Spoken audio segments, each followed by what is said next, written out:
If you are at the beginning stages of deciding to launch a podcast, whether it's your first or your fifth, like me, then this episode is going to talk through some strategies to implement as you're going through launching your podcast. There are so many decisions to make, so many elements that you can decide on solo episodes or guest episodes or what should I do? Today, Lauren is here to talk through her podcasting journey where she literally found me on Pinterest and took any advice that I had on this show and then turned it into a podcast. She's now coming up on her 1 year anniversary of her podcast. And I am so happy that my show was able to make a positive impact in her life to be able to get her message out there as well. We had so much fun talking through this. She gives lots of tips and strategies, things that she did at the beginning, the top things that she learned during her podcasting year, and so much more. Please join me in welcoming Lauren to the podcast. Welcome to Podcasting Unlocked, the show for purpose-driven podcasters. I'm Alesia Galati, founder of Galati Media, and I'm here to share actionable strategies to help you amplify your message and grow your audience. Hello, Lauren. This feels very full circle going into a new year. When we're recording this, it is January 1st of 2025. And you discovered the podcast, was it 9 or 10 months ago? That is correct. I did. I found you on Pinterest because for me, when I'm looking to do something new, like find a recipe or like redo your kitchen under $1,000, I go to Pinterest. And so when I was like, how do you do a podcast? How do you launch a podcast? I went to Pinterest and I found you. So you actually left a rating and review on Apple Podcasts, and that's how I found you. And I sent you a voice message because I feel like that's one of the most intimate ways to express thanks because you can hear it in the voice. And I found you on Instagram. I said, oh my goodness, thank you so much for leaving that rating and review. I'm so happy that this podcast has made such a big impact for you. So let's go ahead and jump right into your story. Tell us a bit about you and your podcast and then into your podcasting journey. Let's do it. So for the person listening that's like, I don't know how to do podcasts, I just listen and binge listen and love them. That was me. I am a full-time physical therapist and I'm a soccer mom and a wife. That's what I do, like full-time. And I really felt led to start sharing my personal story. We won't get into that today, but I was kidnapped when I was 7 and taken to Jordan, and it's a crazy story. And I'm in the middle of writing a book, and I went to someone and trying to figure out, how do you write a book? Because I don't know how to write either. And Chris Burgess was like, Lauren, have you ever thought about a podcast? And I thought, I love podcast listening. I love to talk. Talking to me is easier than writing. So I was like, okay, let me look into this. And then I found you, and I binge listen, literally because I don't have time, right? So I'm driving to work, I'm on my lunch break, and you're in my ears. I'm at the soccer fields and you're in my ears. And then certain ones I would listen to, I would make notes and I would go back. I'm like, ooh, I got to listen to that again. Like how to start the podcast, the basics. Like you need a thumbnail, you need a photo. How do you do that? What's an RSS feed? What is SEO? I don't know anything. So that's how you became my best friend, Alesia, is listening and gathering that information. And then I got brave and I stole my husband's microphone because he's in the IT world. So he's all techie set up, right? So I steal his microphone. I have an Apple. I don't know if you like Apple or not, but I've got the Mac, right? So I go into my closet and I start recording my very first part of sharing my own personal story. And I'm in my closet. Because I think on one of your episodes, you said the closet's good because all the clothes will like buffer out the sound of the dog and the kids. And that's how I started, with that mic in my closet. Wow. That is so incredible. And also, I'm like, now I want to know your story. So now I'm going to have to go listen to your full podcast to hear your whole story. Everybody go listen. But I love that you were like, this nagging feeling, this idea, ruminating on it. And I think so often people who start podcasts or want to start podcasts, they don't actually do it because of all the fear and well, what is SEO? What is RSS? How in the world do I get this out there? How do I share it with other people? Do I just post it and then hope somebody finds it? Like, what are all these things that need to happen? And so finding a place where you can absorb information, especially if you're looking to DIY it, right? A lot of us maybe can't afford to have a full team handle their podcast, or maybe it's a hobby. And so you don't know that you want to invest the money. And so you have to do your own time. And so it's really important that you took that step, that you got your voice out there. And it is such a fantastic way to document your story and then turn into a book, right? Especially as us external processors. I know I am one. I like to kind of talk through my Yeah. thoughts before I actually am like, that's what I want to write. And so blogging didn't work for me, but podcasting is so much easier to just hop on. Here's my bullet points. Let's go. Tell us a little bit about the format of your show. Is it mostly solo episodes, interviewing people? What does that look like for you? So my goal, because I listen to everything you're saying, and so you're like, be consistent. You have to be consistent, and at least do every other week. Because you have to pick all those things when you're about to put your podcast out. How frequent are you going to air? So I think it still says that it's every other week, but I'm actually doing it every week. And then you always use the word batch record, and I'm like, batch, what is that? That has saved me because I started podcasting in the summer. Like I said, I have 2 kids. So I started batch recording. So it is, and you're always saying, make sure you do solo episodes because people want to hear your voice. I'm like, okay, I'm going to do it. So I do interviews. So I do about 3 interviews a month, and then I do a solo. I start out my whole podcast with just me sharing my personal story. Hmm. And then, like you mentioned a second ago, man, podcasting, this journey has opened doors I never imagined. I've actually interviewed all of the men that rescued me, and I have not Wow. talked to them in 37 years. This kidnapping happened in 1987. When I started podcasting, I interviewed all the men and got to hear their story, things I never knew about my rescue mission. And then I actually to do a reunion with them 2 months ago, all because I started podcasting. So you never know what doors are going to open and the people you're going to meet and connect with when you start on this journey. Wow.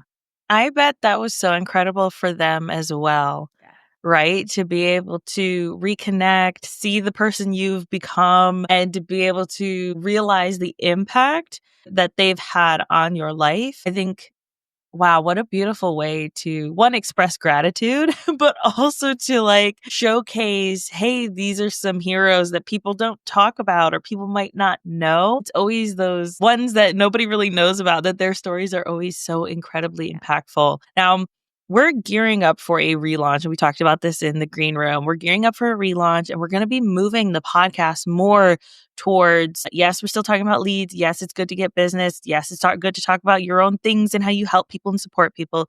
But what is the impact that you're making in the world? Let's talk about your podcast specifically and how you're making an impact in the world.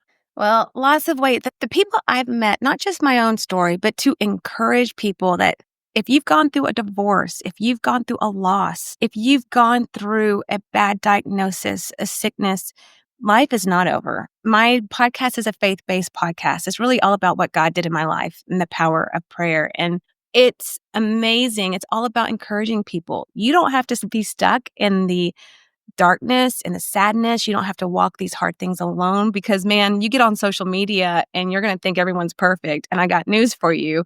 It's not the truth. There's a lot of things going on in our lives, right? And so it's all about shining the light on what people have gone through and how their lives have been restored and redeemed. That's why the name of the podcast is Redeemed. And it's been amazing the people I've connected with. And so doing the interviews and the solo is a great combination for me. Because also I thought when I started, how am I going to come up with enough content? Yes, I can share my own personal story, but at some point I'm not going to have enough to share. So that's been my journey with the podcasting. As you were doing it yourself, what did that beginning process look like for you? And you were deciding on how much effort, because I know a lot of people can go back and forth on how much editing they want to do, how much they want to put into SEO. And so, what did that look like for you specifically? So I'm going to tell you, like I said, I didn't spend much money because my husband, I'm doing all the things, right? I'm writing a book and that's going to need a lot of help. I need an editor and all that. And so I knew I couldn't put lots of money into the podcast. How can I do this without making my husband mad? So I borrowed his microphone for a while and then he ordered me some cheapy one and that was horrible. Don't go too cheap on the mic because the volume was all over the place. So like I said, I was in my closet on my Mac and I was using GarageBand. If you've ever used GarageBand, all you have is a waveform to edit. Oh my goodness. I was like up until midnight freaking out. How do I edit this? And that's how I started. And then I started searching Descript in Riverside. So I did put money into using Descript and that was so worth the money. And I know Riverside does the same. That AI tool of actually getting a transcription and editing that way changed my life. I could not continue to try to edit a waveform, guys. That is a little crazy. No, because again, I'm the one doing it and I'm working all day as a physical therapist. So that was a huge game changer for me. So the money that I spent was on a nicer mic, which was like $60, $70, not a lot, a year subscription to Descript. And then I use Canva, the free edition. There's all kinds of free stuff. I use Canva to help me do all the clip arts and to make everything look pretty. And promoting on social media is free. And then learning how to use all that. But you Google it, you ask. You can even use ChatGPT to teach you a lot. So it's a lot of learning. If you're willing to put in the work, you don't have to spend a lot of money. Yeah, I remember when I started my first podcast in 2018. I believe there were some tools like Descript was out there. I know Descript was definitely out there in 2019 when I launched the one with my sister. But I hated it because I had been editing waveforms the entire time up until then, and I liked to be able to silence one person and then have the other person talking and just a lot of different elements that you can do with the two stacked audio that I really loved and still do. But I'm launching or have launched a brand new podcast this year, specifically on romance reading and authors and diversity and romance. And it's one that I'm doing myself. And so I've found that for me personally, I'm using Descript as well because we are doing video. And I wanted to make sure with Spotify's new elements, one, I like having a new podcast launch that I can then test out new things, see what's working, what's not working.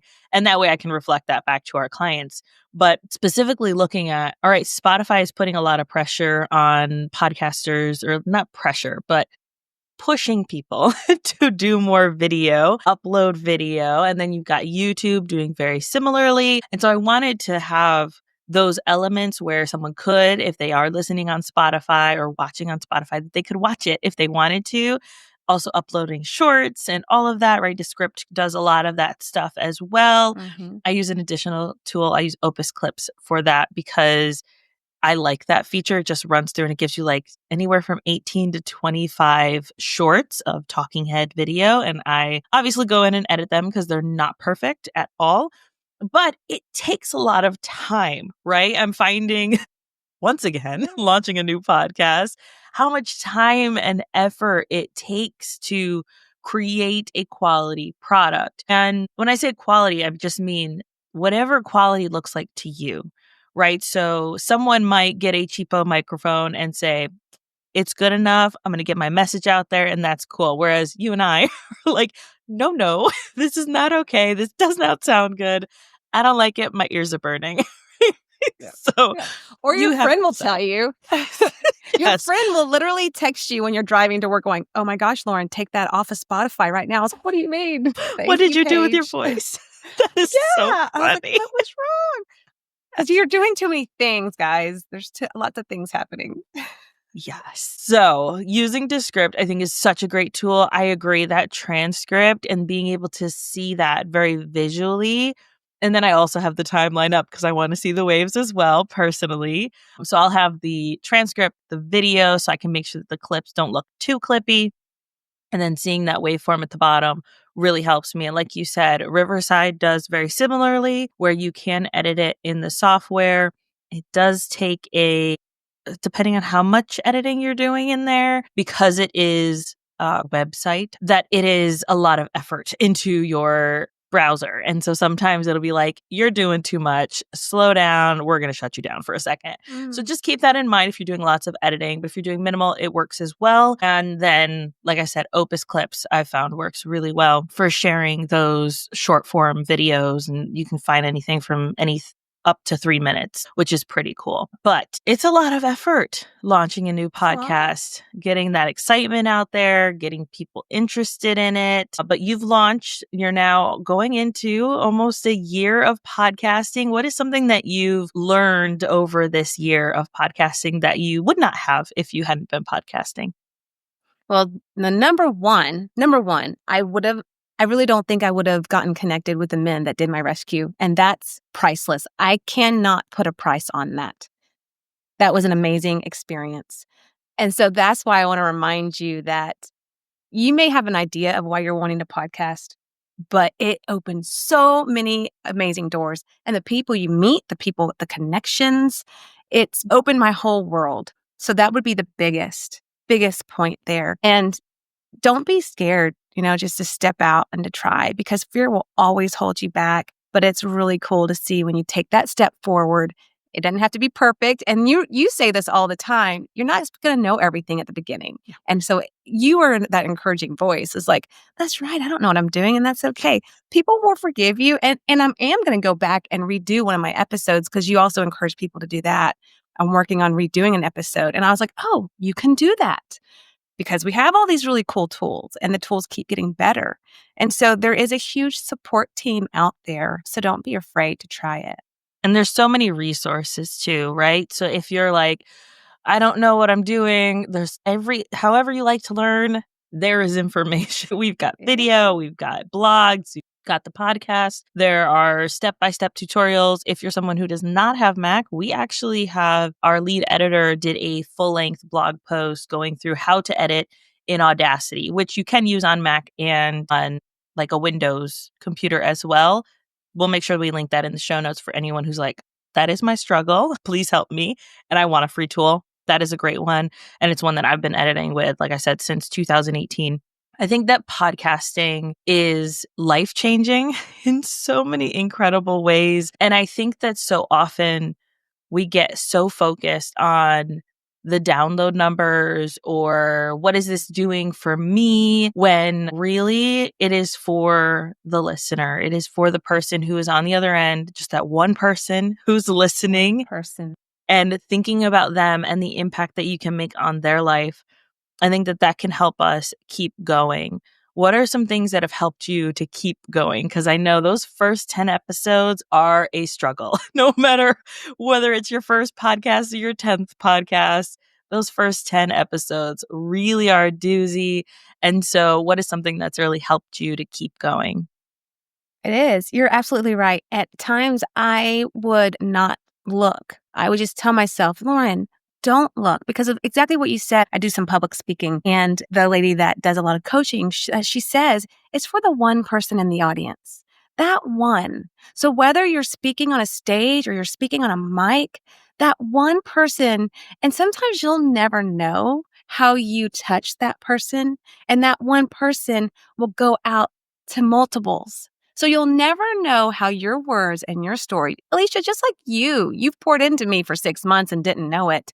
And because of that, I have started my own podcast. And because of that, it's the trickle effect. So you may not see it in the number. You may not see it in social media. Sometimes I get caught up on social media because they're like, Lauren, if you want to do a book, you need a big platform. I don't have thousands of followers. And I just cannot let myself think about that number. Like you just said, the one person that's impacted and encouraged, and those little messages that get dropped in your box, that's all I need. I'm like, okay, I'm going to stay on track. I'm going to keep going one step further. And then also the people I've met, the flip side. It's not all about me. It's the people that I've met that I've learned so much from. Yes. I think as parents, there's this pressure to have your kids be your legacy. And this is something I've been really pushing against in the last year. And just from like books I've read where they're like, oh, my kids are my legacy. And I'm like, ew, no. First of all, way to put pressure on your kids to like Yeah. be this incredible thing in the world.